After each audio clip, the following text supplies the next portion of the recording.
जय माता दी दोस्तों। आप सभी को नवरात्रि के 9वें दिन और अंतिम दिन की ढेर सारी शुभकामनाएं।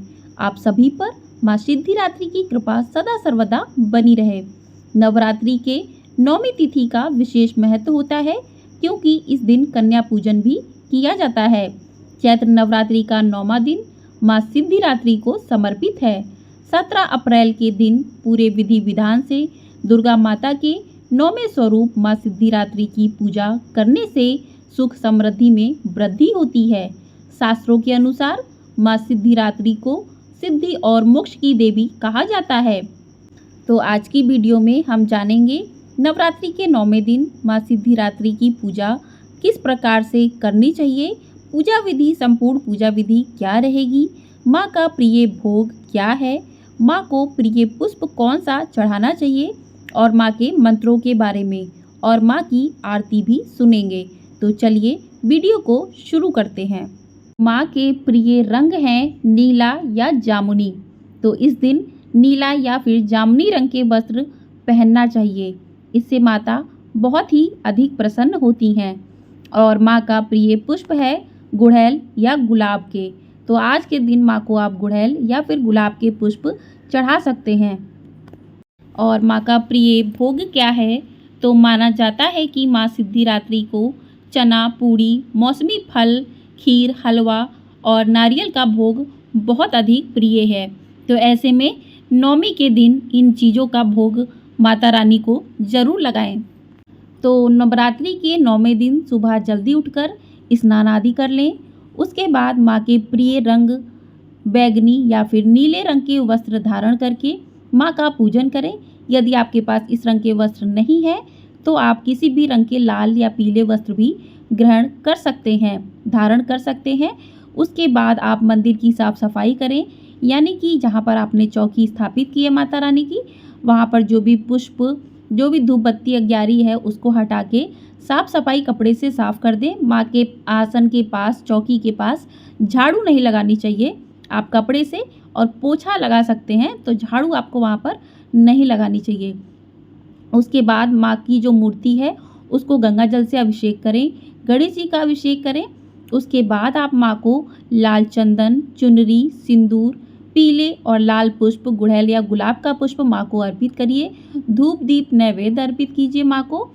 और गणेश जी का पूजन विधि पूर्वक कीजिए क्योंकि प्रथम पूजनीय गणेश जी होते हैं। सभी देवी देवताओं को तिलक लगाइए। माँ को उनका प्रिय भोग जो है वो ज़रूर चढ़ाइए आज के दिन, क्योंकि माँ को उनका प्रिय भोग बहुत प्रिय होता है, तो उनको ज़रूर चढ़ाएं।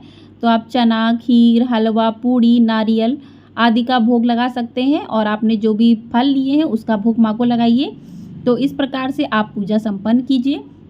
माँ को पुष्प चढ़ाइए, माँ को भोग लगाइए। माँ को आप सुहाग की सामग्री भी अर्पित कर सकते हैं इस दिन। और मिठाई आपने जो भी कुछ रखी है वो मिठाई माँ के सामने अर्पित कीजिए। उसके बाद धूप दीप जला के घी का दीपक जलाएं। उसके बाद आप हाथ में थोड़ा सा पुष्प लेकर, थोड़े से अक्षत लेकर माँ सिद्धिदात्री का मन में ध्यान करें कि माँ का स्वरूप कैसा है। तो माँ सिद्धिदात्री महालक्ष्मी के समान कमल पर विराजमान है। माँ के 4 हाथ हैं। माँ ने हाथों में गदा, शंख, कमल का फूल और चक्र धारण किया है।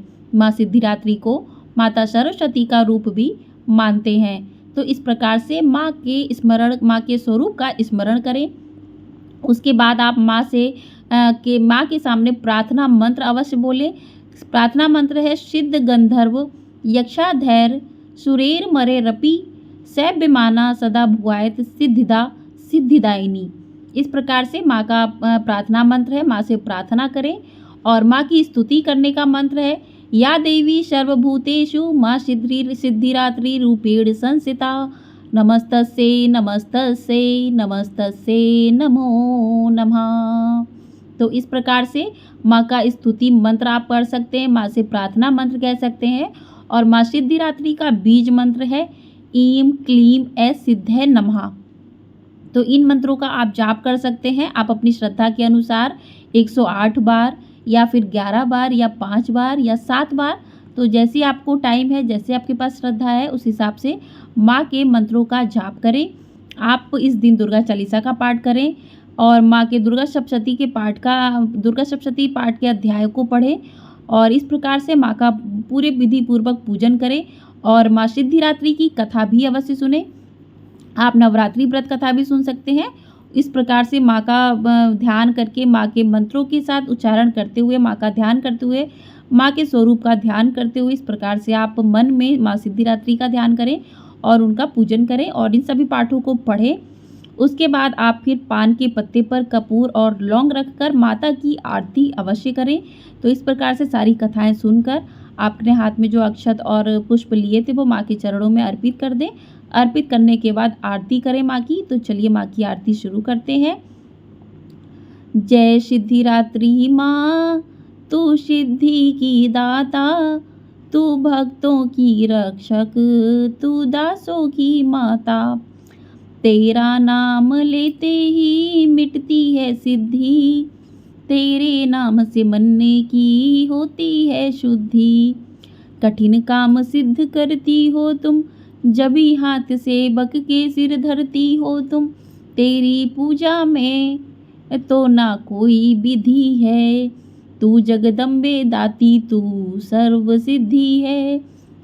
रविवार को तेरा सुमिरन करे जो, तेरी मूर्ति को ही मन में धरे जो।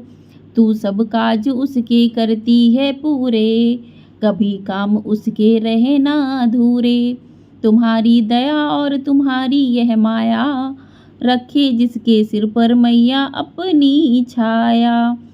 सर्व सिद्धि दाती वह है भाग्यशाली, जो है तेरे दर का ही अम्बे सवाली। हिमालय है पर्वत जहाँ बास तेरा, महानंदा मंदिर में है बास तेरा। मुझे आसरा है ही तुम्हारा ही माता, भक्ति है सवाली तू जिसकी दाता। जय सिद्धिदात्री माँ, तू सिद्धि की दाता, तू भक्तों की रक्षक, तू दासों की माता।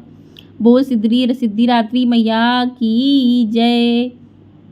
तो इस प्रकार से आप माँ की आरती संपन्न करें। आरती के बाद आचमन करके माँ को आरती दें, परिवार के सभी सदस्यों को आरती दें और स्वयं भी आरती लें। उसके बाद अंत में माँ से क्षमा प्रार्थना अवश्य करें कि माँ आपसे पूजा में जो भी गलती, माँ मुझसे पूजा में जो भी गलती हो गई हैं, जाने अनजाने में उन सभी गलतियों को क्षमा करें और मेरी सभी मनोकामनाओं को पूर्ण करें। तो इस प्रकार से माँ से क्षमा प्रार्थना करें। इस प्रकार से आपकी पूजा संपन्न होती है और आप इस दिन कन्या पूजन करें। ज्योतिषी चार्य के मुताबिक नवमी तिथि को कन्या पूजन करना शुभ माना जाता है। कहते हैं कि नवरात्रि के आखिरी दिन कन्या पूजन करने से माँ सिद्धिदात्री खुश होती हैं। तो इस प्रकार से आप कन्या पूजन करें। और माँ दुर्गा की नवमी शक्ति का नाम सिद्धिदात्री है। ये सभी प्रकार की सिद्धियों को देने वाली हैं। मार्कंडे पुराण के अनुसार अणिमा, महिमा, गरिमा, लघिमा, प्राप्ति, प्रकारम, स्तुत और वशिष्ठ, ये 8 सिद्धियां होती हैं। दुर्गाओं में माँ सिद्धिदात्री अंतिम है। देवी पुराण के अनुसार भगवान शंकर ने इनकी कृपा से ही इन सिद्धियों को प्राप्त किया था। इनकी कृपा से भगवान शिव का आधा शरीर देवी का हुआ था। इसी कारण वह लोक में अर्धनारीश्वर नाम से प्रसिद्ध हुए। सिद्धिदात्री माँ के भक्त के भीतर कोई ऐसी कामना शेष नहीं रहती जिसे वह पूर्ण करना चाहे। तो इस प्रकार से जो भी भक्तजन सच्चे मन भाव से माँ सिद्धिदात्री की पूजा अर्चना करते हैं तो उनकी सभी मनोकामनाएं पूर्ण होती हैं, उनको सिद्धि भी प्राप्त होती है। तो माँ की पूजा अर्चना करने से व्यक्ति की सभी रोग दोष दूर होकर सभी मनोकामनाएं पूर्ण होती हैं। बोलिए सिद्धिदात्री माता की जय। तो इस प्रकार से माँ का पूजन संपन्न करके माँ से क्षमा प्रार्थना करें, उनको प्रिय पुष्प चढ़ाएं, प्रिय भोग जरूर उनको अर्पित करें आज के दिन। और कन्या पूजन करने से माँ सिद्धिदात्री अति प्रसन्न होती हैं और अपने भक्तों की सभी मनोकामनाओं को पूरा करती हैं। तो इस प्रकार से आप पूजन करें। आपको हमारे चैनल पर सिद्धिदात्री व्रत की कथा भी सुनने को अवश्य मिलेगी, तो व्रत की कथा को भी अवश्य सुने। और चैनल को सब्सक्राइब नहीं किया है तो चैनल को सब्सक्राइब ज़रूर कर लें। आपको यहाँ पर इसी तरीके की कथाएं सुनने को मिलेंगी और रामनवमी की कथा भी आपको ज़रूर सुनने को मिलेगी। तो बेल आइकन प्रेस ज़रूर कर दें ताकि आपको यहाँ पर सारी कथाएं समय से मिल सकें। और वीडियो पसंद आई हो तो लाइक ज़रूर कर दें, क्योंकि आप लोगों का लाइक हमारे लिए बहुत ही ज़्यादा महत्वपूर्ण होता है। तो मिलते हैं अगले वीडियो में माँ सिद्धिदात्री की कथा के साथ। तो इस वीडियो को यहीं पर समाप्त करते हैं और कमेंट बॉक्स में जय माता दी ज़रूर लिखिएगा। जय माता दी दोस्तों।